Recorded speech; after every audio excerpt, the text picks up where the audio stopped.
Pegue a sua Bíblia, 2 Coríntios capítulo 2, versículo 11. Eu quero ler na Nova Tradução da linguagem de hoje. Paulo, ele nos diz assim: a fim de que Satanás não se aproveite de nós, pois conhecemos bem os planos dele.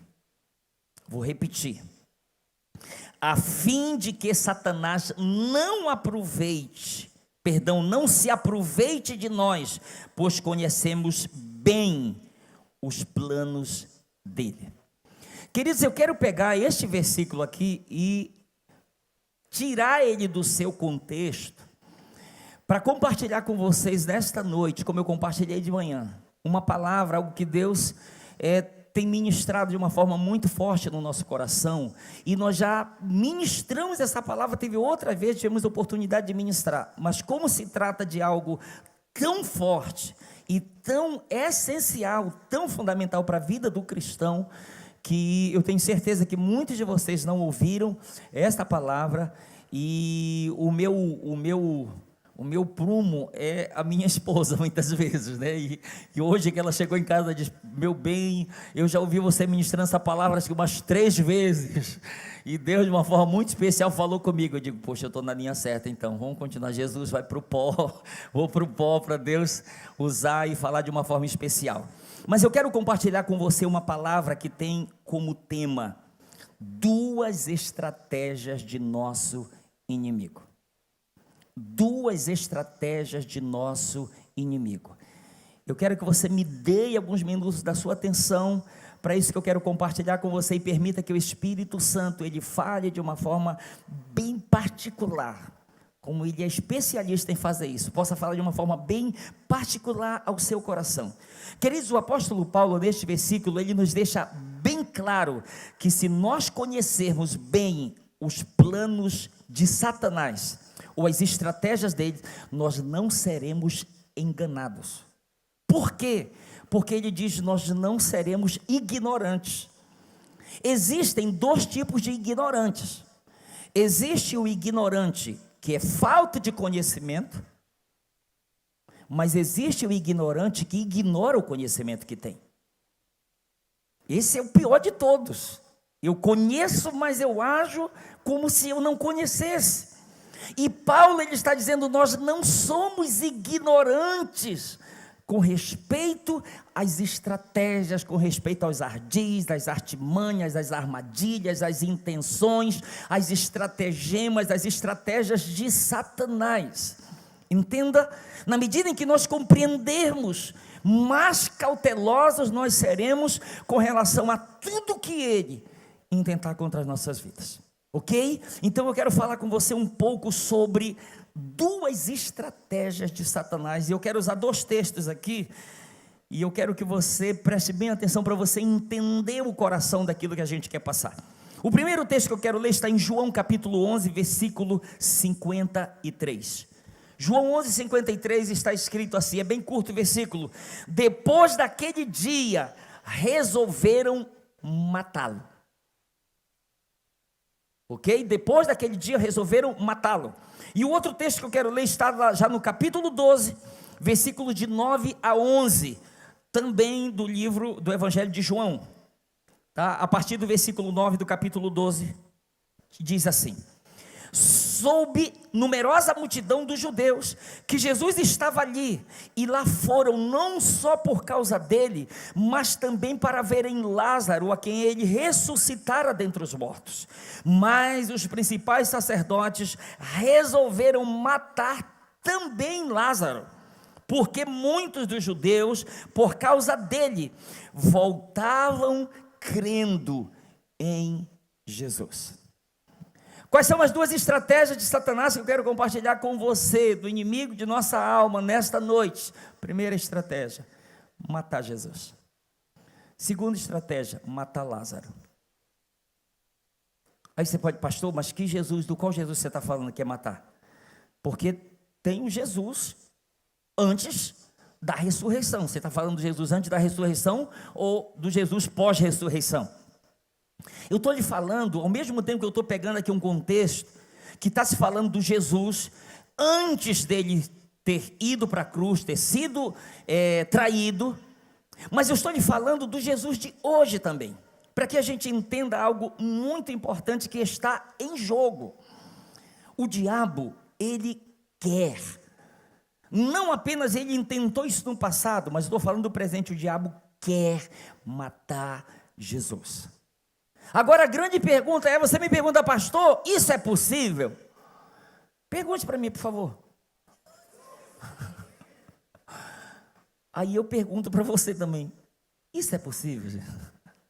Pare para você pensar, é possível o diabo, mesmo querendo com todo o inferno, é possível ele matar Jesus? Seja bem honesto. Não, diga comigo, não. Mas pode ser aquele não bem maranhense. Não. A gente aprende, né? Não. Amém. Mas eu quero usar a palavra aqui para que você tenha uma convicção muito maior a respeito dessa declaração que você acabou de fazer. De que não é possível Satanás, com todo o inferno, matar Jesus. Eu quero levar você a entender isso aqui pela palavra, alguns textos que eu quero ler, mas depois eu quero ir mais além para você entender uma outra coisa muito importante. Apocalipse capítulo 1, versículo 17 e 18.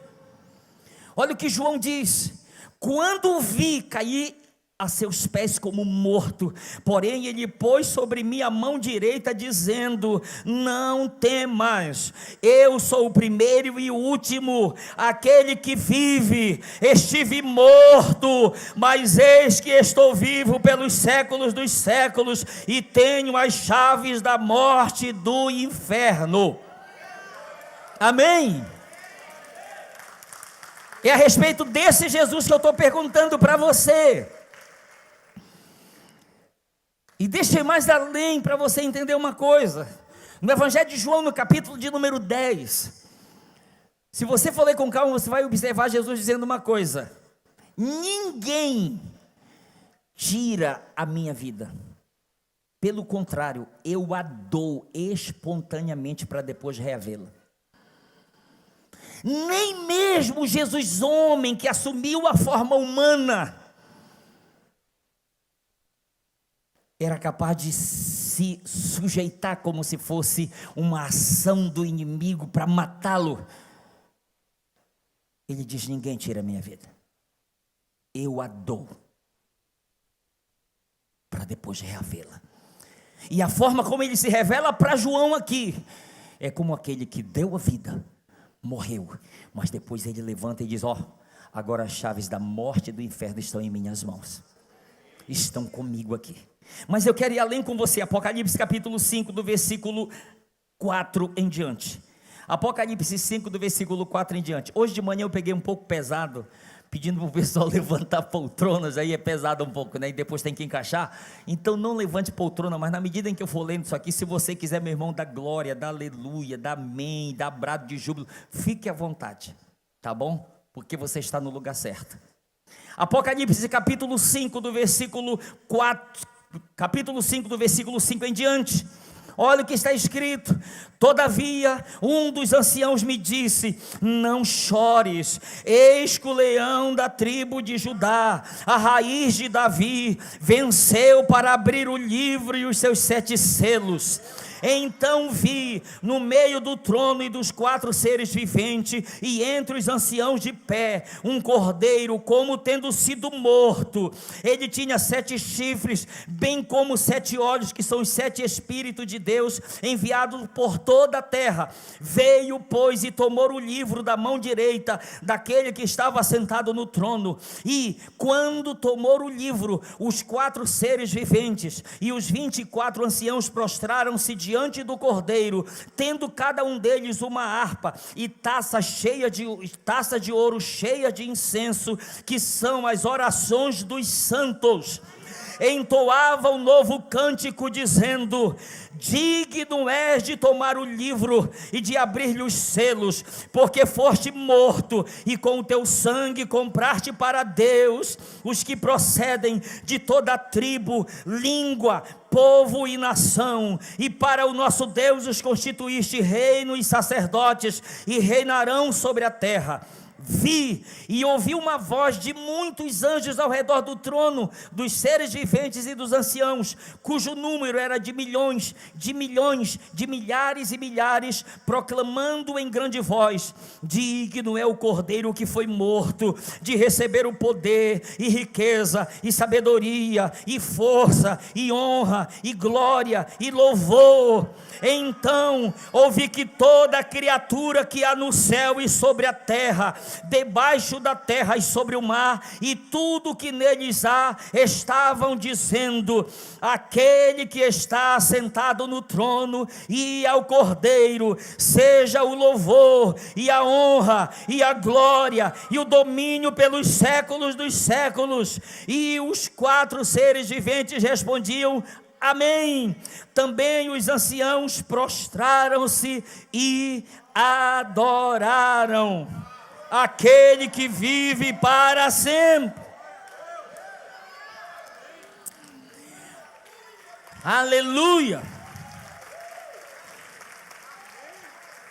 E para fechar, Apocalipse capítulo 22, versículo 13, Jesus disse: eu sou o Alfa e o Ômega, o primeiro e o último, o princípio e o fim.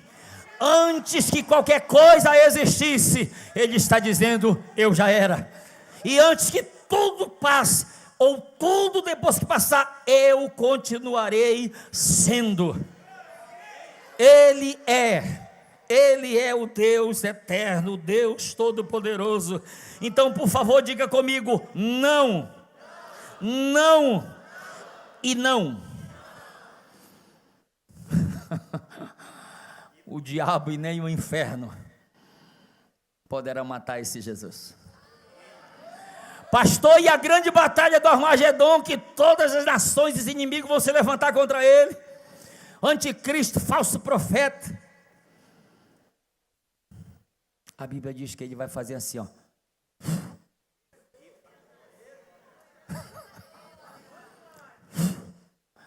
Com sopro de sua boca, ele irá vencê-los.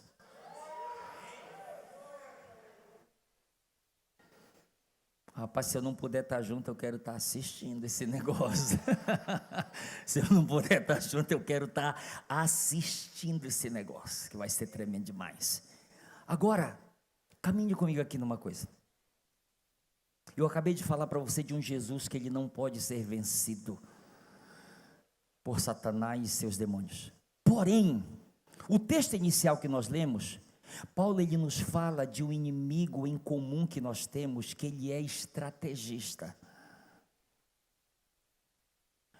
Então, se Satanás não consegue matar o Jesus ressurreto dentre os mortos, qual é a estratégia que ele vai usar? Ele vai tentar matar Jesus dentro de nós.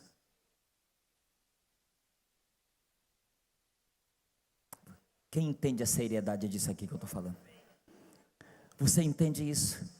Ele vai tentar matar Jesus dentro da sua vida, dentro da minha vida. Não significa que ele vai conseguir, mas ele vai tentar. Pastor, você está falando a respeito do que você está falando? Eu estou falando de algo real, de algo que tem acontecido. Escute, isso tem acontecido ao redor de todo mundo. Infelizmente, não é para acontecer, mas tem acontecido. Milhares e milhões de pessoas, somente na nossa nação, são cerca de 40 milhões de desviados. Somente na nossa nação. E certamente você deve conhecer alguém que um dia já esteve bem, louvando, adorando, pregando, testemunhando, vivendo uma vida cristã intensa, participando de tudo que a igreja oferecia. E hoje você conversa com essa pessoa e está dizendo: naquele tempo, quando eu era passado, Satanás conseguiu matar Jesus dentro da vida daquela pessoa. Então eu estou lhe falando de algo que é real, e quando isso acontece, a pessoa ela se desvia, a pessoa ela simplesmente passa a apostatar da fé. Aquilo que ela acreditava, ela deixa de acreditar, aquilo que ela defendia, ela deixa de defender, porque a coisa perde o sentido para ela. Isso é muito sério, queridos. É muito sério. Eu estou lhe falando de algo que tem acontecido. Satanás, infelizmente, ele tem conseguido alcançar vantagem. Ele tem conseguido alcançar vantagem sobre a vida de algumas pessoas.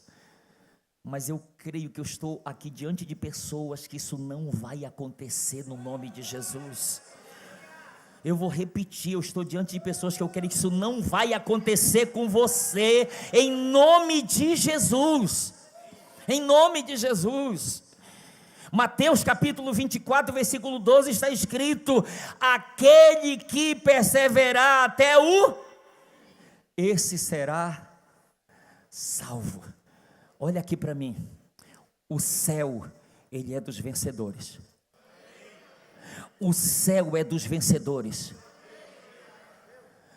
Pastor, quem é o vencedor? O que chega em primeiro, segundo ou terceiro lugar? Não, é o que consegue cruzar a linha de chegada. Não importa em qual posição você vai chegar, vá até o fim. Pastor, e se for o último, ainda tem jeito, meu irmão. Vá correndo, vá se arrastando, mas cruza essa linha, meu irmão. Cruza essa linha. Cruza essa linha de chegada. Não desista por nada, não permita que isso aconteça. Mas pastor, você está me falando de algo que é real, de algo que tem acontecido. A nossa nação tem cerca de 40 milhões de desviados. Pastor, o que eu posso fazer para que isso não aconteça comigo? Eu quero bem rápido compartilhar com você algumas coisas que eu considero segredos. E eu estou lhe falando de alguém, eu estou hoje usando com a minha vida também como exemplo de alguém que tem 35 anos de convertido. Mais do que a idade de muitos que estão aqui. Eu falo para a glória de Jesus, nunca me desviei dos caminhos do Senhor. Mas olha aqui para mim, um dos grandes segredos para isso, é que como novo convertido, o Senhor usou pessoas e começou a me levar a começar a construir um alicerce forte para a minha vida cristã. Porque olha aqui para mim, o que vai determinar o tamanho de um edifício é quanto ele tem sido construído para baixo. Então eu quero lhe compartilhar alguns segredos aqui que eu considero muito importantes para a nossa vida. Primeira coisa, pastor, como eu posso evitar que isso aconteça comigo? De Satanás matar Jesus dentro de mim. Primeira coisa, viva como um verdadeiro ramo. E eu quero ler um texto um pouco longo, mas eu faço questão de ler por causa de alguns segredos aqui que estão aqui. João capítulo 15, a partir do versículo 1. Preste atenção, Jesus disse: eu sou a videira verdadeira e meu pai é o agricultor. Todo ramo que estando em mim não der fruto, ele o corta, e todo o que dá fruto limpa, para que produza mais fruto ainda. Vós estáis limpos pela palavra que vos tenho falado. Permanecei em mim e eu permanecerei em vós. Como não pode o ramo produzir fruto de si mesmo, se não permanecer na videira, assim nem vós o podeis dar, se não permanecerdes em mim. Eu sou a videira, vós os ramos. Quem permanece em mim e eu nele, esse dá muito fruto, porque sem mim nada podeis fazer. Se alguém não permanecer em mim, será lançado fora à semelhança do ramo e secará, e o apanham, lançam no fogo e o queimam. Se permanecerdes em mim e as minhas palavras permanecerem em vós, pedireis o que quiserdes e vos será feito. Nisto é glorificado meu Pai, em que deis muito fruto, e assim vos tornarei meus discípulos. Como o Pai me amou, também eu vos amei. permanecei no meu amor. Se guardardes os meus mandamentos, permanecereis no meu amor, assim como também eu tenho guardado os mandamentos de meu Pai, e no seu amor permaneço. Tenho-vos dito estas coisas, para que o meu gozo esteja em vós e o vosso gozo seja completo. O meu mandamento é este, que vos ameis uns aos outros, assim como eu vos amei. Vós sois meus amigos, se fazeis o que vos mando. Já não vos chamo servos, porque o servo não sabe o que faz o seu senhor, mas tenho-vos chamado amigos, porque tudo quanto ouvi de meu Pai vos tenho dado a conhecer. Não foste vós que me escolhestes a mim, pelo contrário, eu vos escolhi a vós outros, e vos designei para que vades e deis fruto, e o vosso fruto permaneça, a fim de que tudo quanto pedis ao Pai em meu nome, Ele vos conceda. Olha aqui para mim, você não vai encontrar em nenhum outro capítulo da Bíblia, em que um verbo ele se repete por tantas vezes. Se você for olhar com calma aqui, você vai ver no capítulo 15 do Evangelho de João, por 12 vezes, o verbo nas suas variações, o permanecer. O maior desafio do ramo não é dar fruto, o maior desafio do ramo é permanecer. Preste atenção nesta frase aqui: a videira não depende do ramo para viver, e sim o ramo é que depende da videira. Baseado nesse entendimento, você sabe o que às vezes me deixa triste? É aquelas pessoas que colocam Deus na parede. Olha, Jesus, se o Senhor não fizer isso, eu vou te abandonar. Eu acho que Jesus para assim, olha. Se o Senhor não me responder, eu vou rasgar a Bíblia.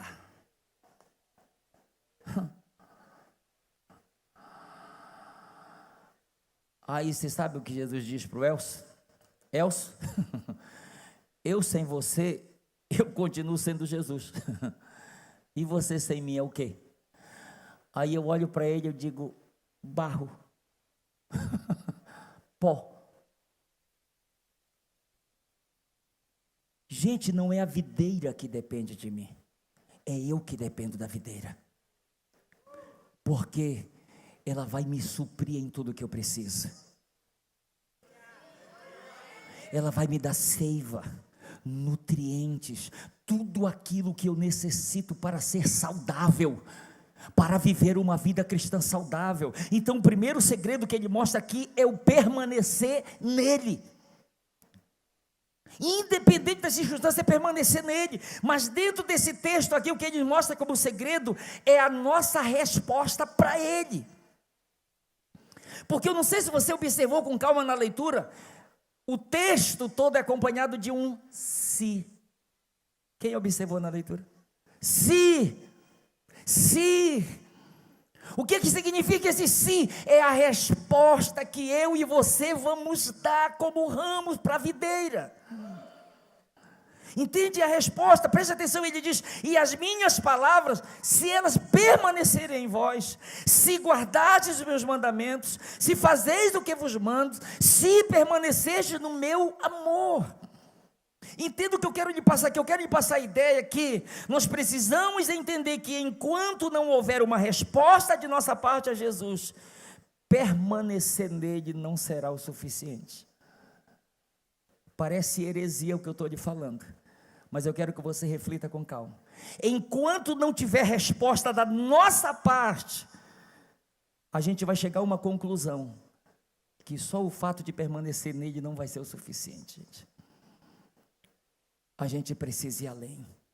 Você entende? Ele espera uma resposta da nossa parte. Ele vai esperar aquilo que ele está, sabe, interagindo comigo e com você.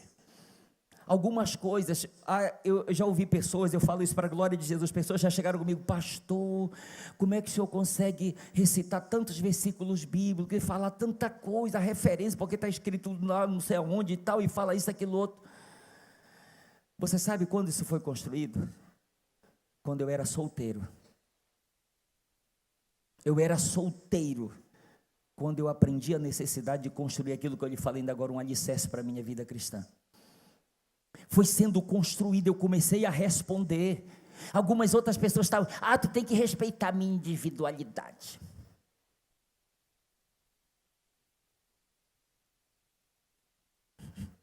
Ok, mas a Bíblia diz isso. Eu escolhi permanecer naquilo que a Bíblia dizia, porque eu entendi que eu precisava responder, entende? Eu precisava dar um retorno, uma resposta àquilo que ele estava me falando, aquilo que ele estava ministrando para o meu coração, eu precisava responder positivamente aquilo. Então, quando você entende isso, você vai ver isso como o primeiro segredo para que o diabo não consiga matar Jesus dentro de nós, é a gente viver de fato como um ramo, que está conectado nele, que está se alimentando dele, que está recebendo nutrientes, seiva dele, e que está conseguindo responder a ele de acordo com aquilo que ele tem ministrado, de acordo com aquilo que ele tem falado com você. E olha aqui para mim, segredo aqui, você sabe o que Deus tem falado com você, o que Ele tem cobrado de você, e você sabe qual tem sido a resposta que você tem dado para Ele, sabe ou não sabe? Amém? Eu estou falando com algum ignorante aqui? Não.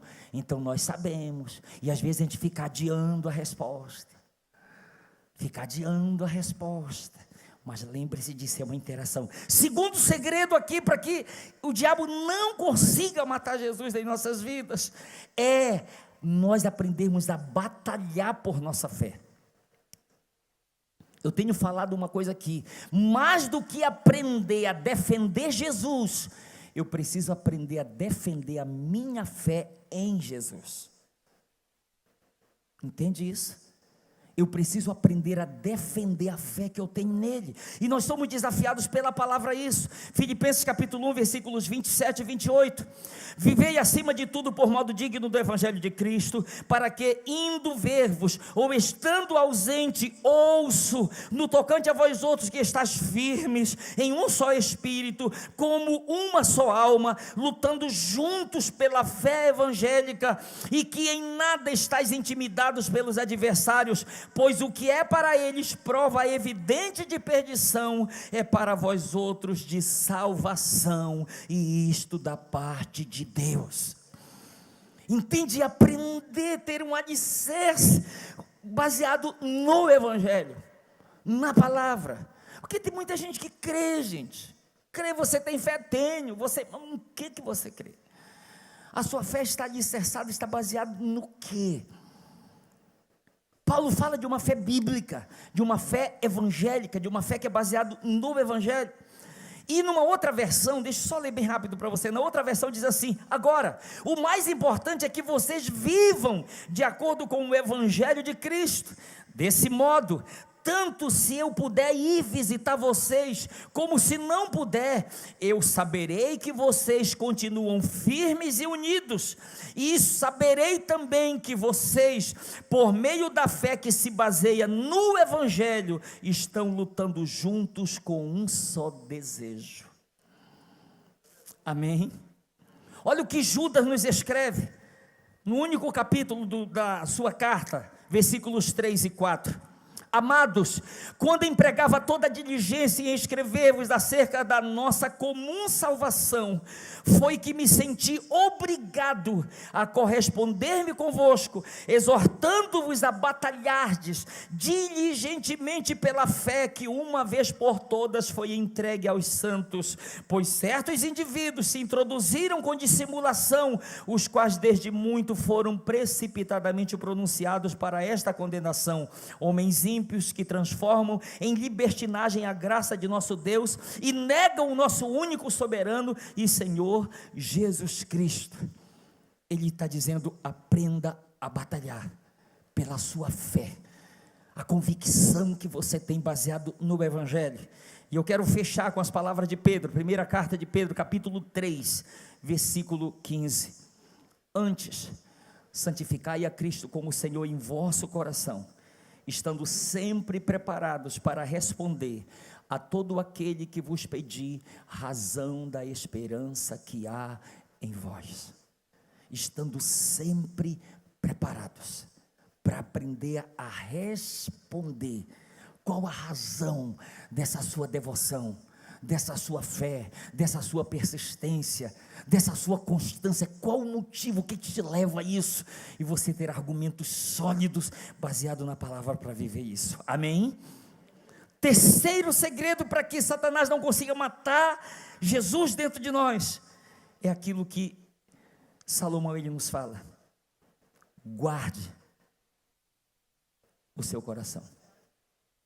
Guarde o coração. Sobre tudo o que se deve guardar, guarda o coração, porque dele procedem as fontes da vida. Provérbios 4, 23. Aprenda a guardar o seu coração. Olha aqui para mim. A nossa mente, toque na sua mente, por favor, toque aí. A nossa mente, ela é um grande campo de batalha. E a USC, que é a Universidade do Sul da Califórnia, baseado em um estudo, eles descobriram que cerca de 70 mil pensamentos passa pela nossa cabeça todo dia. E desses 70 mil pensamentos, entre 80% e 90% são pensamentos inúteis.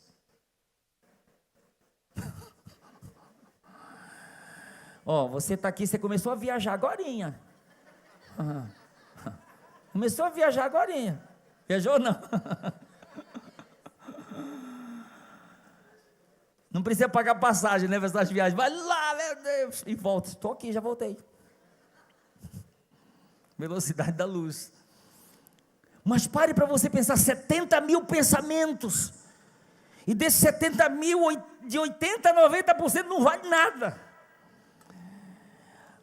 Mas você sabe, ao invés da gente aprender a peneirar, você sabe o que a gente fica? Pensou. Aí fica viajando.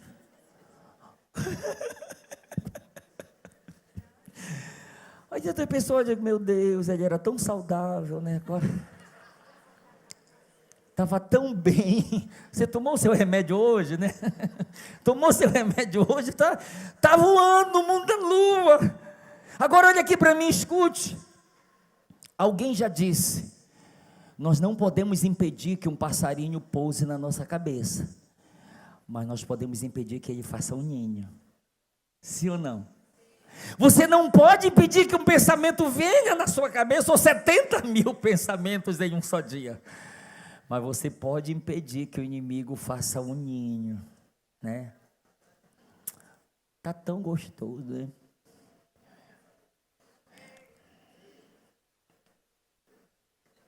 Olha aqui para mim, qual é o propósito do diabo? Não é de alcançar a minha mente, ele tem um alvo. Fonte das nossas decisões. Atos capítulo 5, lembra a pergunta de Pedro para Ananias? Ananias, por que você permitiu que Satanás colocasse isso no teu coração? Ele não disse aqui, estava aqui dentro já. Então ele diz, sobretudo, aprenda a guardar o seu coração. Aprenda a trancá-lo sob 7 chaves. Aprenda a proteger o seu coração daquilo que Satanás ele procura fazer para tentar minar a nossa vida. 4 segredo: tenha boas amizades ou amizades saudáveis. Amém? Há um ditado que diz assim: me diz com quem andas, me diz com quem andas, que eu te direi onde tu chegarás.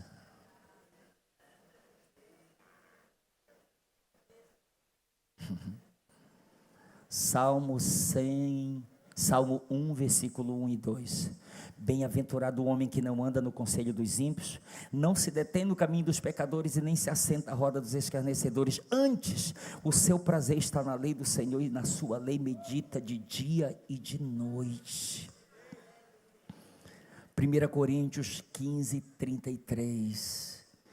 Não vos enganeis, as más conversações corrompem os bons costumes. Na outra versão diz as más companhias. A gente precisa aprender, sabe o que é separar? Amigos de colegas. Sim ou não, gente? A gente precisa aprender a separar quem é amigo e quem é colega.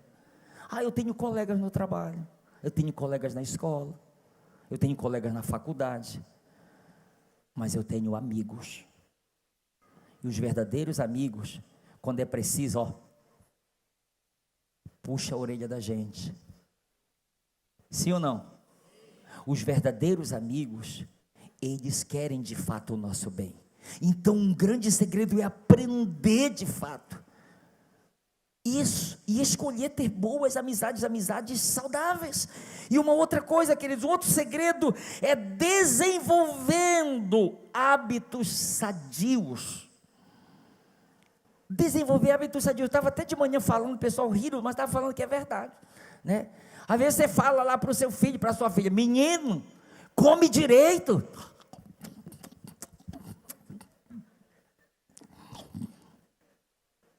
Por quê?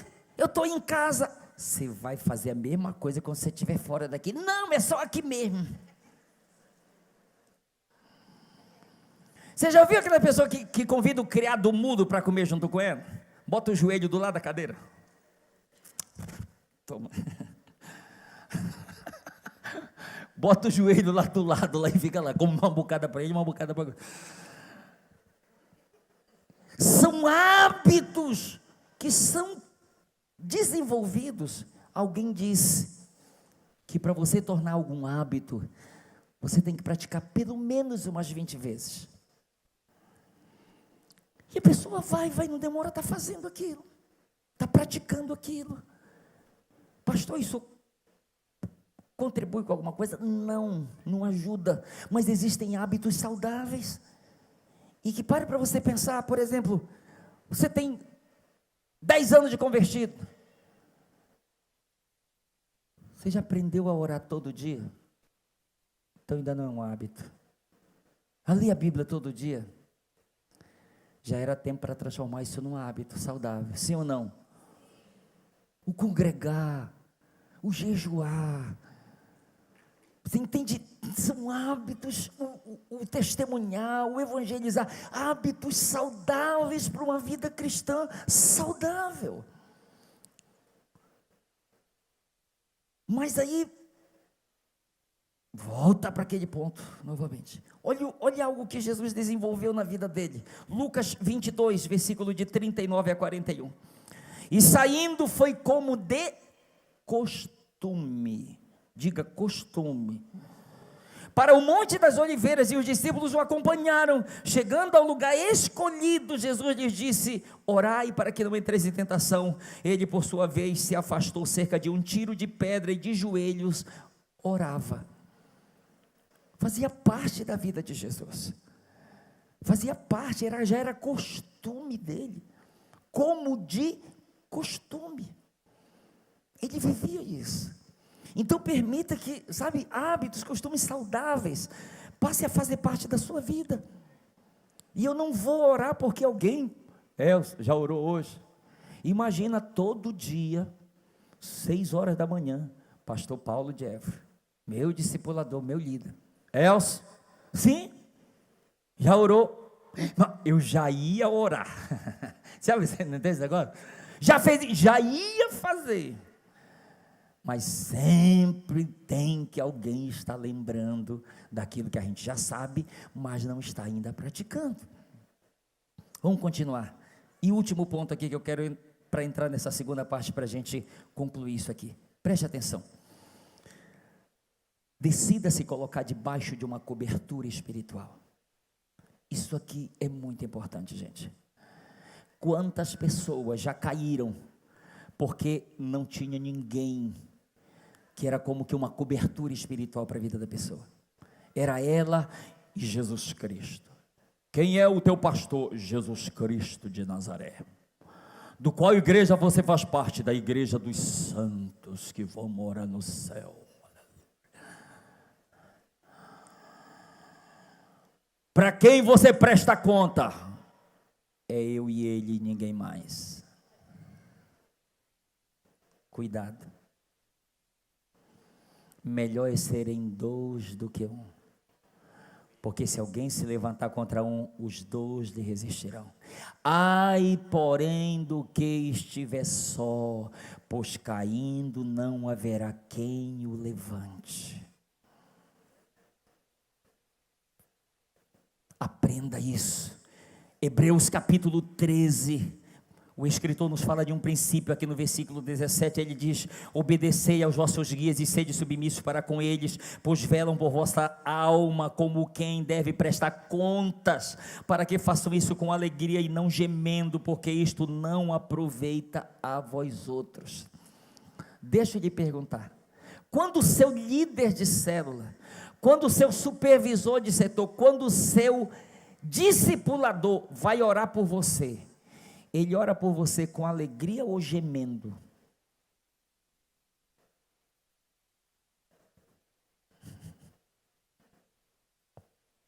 Prestou atenção no texto aqui? Para que façam isso com alegria e não gemendo, porque isso não traz proveito nenhum para vós outros. Rapaz, às vezes o líder da célula fala: Senhor, meu Deus, pensa numa carne de pescoço, Jesus. Senhor, ainda não está na hora do arrebatamento, não, Jesus. Pensa. Você entende? O escritor, ele diz: olha, o grande segredo, sede obedientes e submissos. Vai se tornar uma coisa leve. E a palavra aqui, a definição, a palavra submissão é o peico, que significa render-se, estar fraco, significa não resistir mais, mas entregar-se, render-se, obedecer à autoridade. Agora você sabe qual é um grande problema? Rapidão aqui. Fulano conhece menos a Bíblia do que eu, e colocaram como líder sobre a minha vida. Onde já se viu?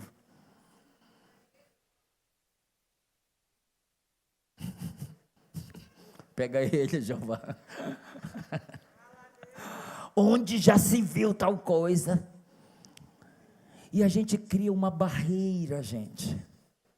Existe o princípio de autoridade, e que na medida que nós quebramos esse princípio, vai sobrar para a gente, sim ou não?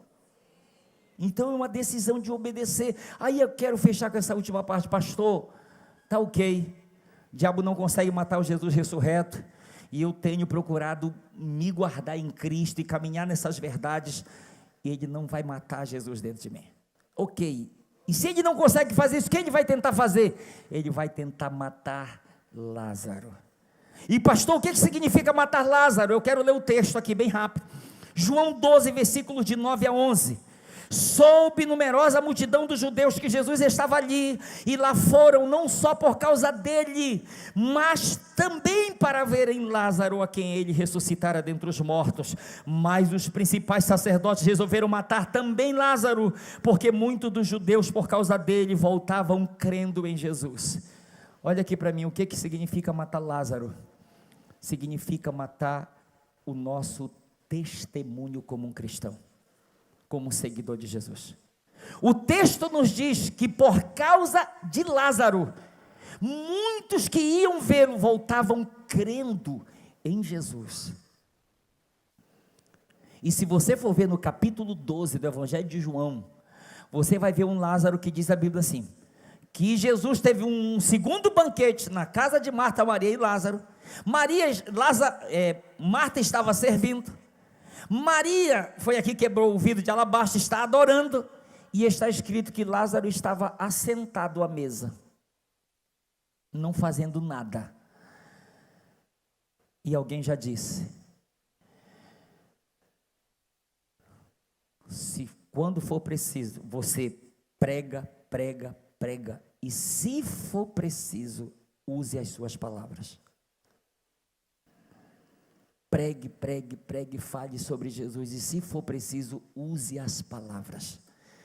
Ou seja, Lázaro não precisava falar nada. As pessoas que chegavam lá diziam: esse homem, ele estava morto, Jesus lhe deu vida. Efésios capítulo 2, versículo 1, Paulo nos diz: ele vos deu vida, estando vós mortos nos vossos delitos e pecados. Então, queridos, a gente às vezes não para refletir sobre o poder que tem o nosso testemunho. Eu estava hoje de manhã falando aqui, você sabe aquele tempo da prova? Fulano bebia todas, aprontava todas, sabe? Converteu. Tu está sabendo que o fulano já é crente? Não, não acredito. Sim, é crente agora. Vou dar 1 mês para ele, período da prova. Com quem já aconteceu isso aqui? Quem deu 1 mês para você? Passou 1 mês, não passa do segundo, não passa de 2 meses. Ih, rapaz, já completou 2 meses, o cara não voltou não. Eu acho que é sério o negócio. Olha aqui para mim. Aquilo que antes era uma dúvida, começa a ser uma certeza. Aquilo que antes provocava aquelas interrogações, ih, rapaz, ó, fulano está levando a sério mesmo aí, ó. É crente mesmo, cara. E aí você não percebe que as pessoas estão olhando para você, estão olhando para mim, e vai chegar um ponto que elas vão dizer: rapaz, eu vou querer esse Jesus aí, ó. Eu vou querer esse Jesus do Lázaro, porque o testemunho dele está me alcançando. Se Deus me desse liberdade, eu ia pedir para ele deixar acontecer uma coisa lá no céu. O que, pastor? De algumas pessoas chegarem conosco lá para dizer o seguinte: olha, você sabe por que eu estou aqui no céu? Porque depois que você converteu, eu comecei a observar você, e eu vi a mudança que Jesus produziu na sua vida. E por causa da mudança que ele produziu em você, você começou a pregar para mim o evangelho sem palavras, porque eu vi Jesus na sua vida, o seu testemunho me alcançou, e eu quis o Jesus que você estava servindo, é por isso que eu estou aqui hoje. Amém, queridos? Eu estou lhe falando isso porque o diabo, ele quer calar a voz do testemunho. Ele quer calar a voz do testemunho. Pastor, estou orando para Deus me tirar daquele emprego lá que só tem ímpio. Você já orou para dizer: Jesus, foi eu que quis vir para cá, ou foi o Senhor que me trouxe para cá? Para brilhar, para dar sabor, para fazer a diferença. Amém, queridos?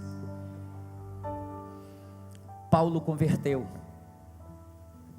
Nem os apóstolos acreditaram na conversão dele. Mas quando você vê lá em Gálatas, lá no iníciozinho está escrito: Paulo só ouvia dizerem a respeito dele o seguinte: aquele que antes nos perseguia, agora prega a fé que outrora procurava destruir. Surtiu efeito. Eu quero que você fique de pé e eu quero que você ouça esse texto aqui que eu vou ler. 1 Timóteo capítulo 1, versículo 17 a 15. Fiel é a palavra e digna de toda aceitação, que Cristo Jesus veio ao mundo para salvar os pecadores, dos quais eu sou o principal. Mas por esta mesma razão me foi concedida misericórdia, para que em mim, o principal, evidenciasse Jesus Cristo a sua completa longanimidade, e servisse eu de modelo a quantos hão de crer nele para a vida eterna. Assim, ao Rei eterno, imortal, invisível, Deus único, honra e glória pelos séculos dos séculos. Amém. O Cristo ressurreto se manifestou para Saulo no caminho de Damasco, se revelou para ele, salvou Saulo, libertou, e aquilo se tornou tão forte para Saulo, que ele foi aquele que passou a ter tanta convicção de quem era Cristo, que ele chegou ao ponto de dizer: olha, eu estou pronto, não somente para ser preso, mas para morrer por causa dele. Ele foi aquele capaz de dizer: eu considerei todas as coisas como refúgio por causa da sublimidade de Cristo. Mas esse Cristo que o salvou e que fez com que ele tivesse tanta convicção de quem ele era, foi o Cristo que se revelou para ele com essas palavras aqui: